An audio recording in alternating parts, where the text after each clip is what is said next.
Assalamualaikum warahmatullahi wabarakatuh. Nepangkeun nami abdi Nasti Kinanti ti kelas 10 MPLB 2. Di dieu abdi bade macakeun sajak anu judulna Haseup Teu Weleh Ngelun. Nyeung haseup nu teu weleh ngelun tina corobong pabrik tinun. Naha anggur ngungun, kapan urang keur ngawangun. Nenjo sawah ngupluk ngaplak, anu nungtut disauran ku barangkal. Naha make nyeblak, kapan galengan ge di aspal.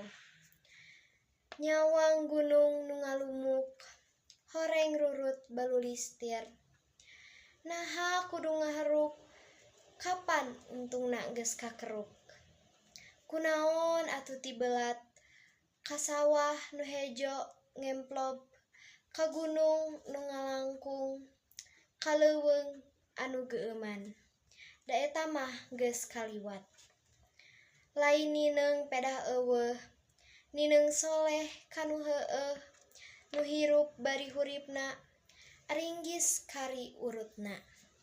Bandung, 6 Januari 1878. Sakitu wae sajak anu dibacakeun ku abdi. Hatur nuhun. Wassalamualaikum warahmatullahi wabarakatuh.